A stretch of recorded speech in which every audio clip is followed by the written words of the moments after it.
Dito ako ngayon sa baba ng bahay namin. Mangunguha ako ng bunga ng sili, tsaka dahon. Ito yung sili namin.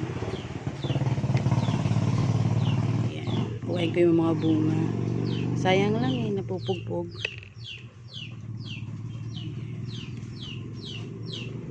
Puro bunga lang kukunin ko dito. Kasi hindi ko to kinukuhanan pa ng dahon.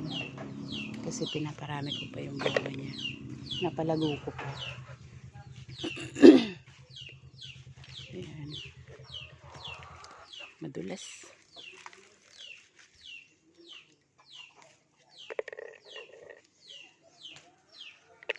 Ihalo ko to sa isda. Ginataang isda. Ayan. Dami pang bunga. Pero hilaw pa. Kinukuha ko na kasi nahalo ko sa suka. Ayan. Panglagay sa suka.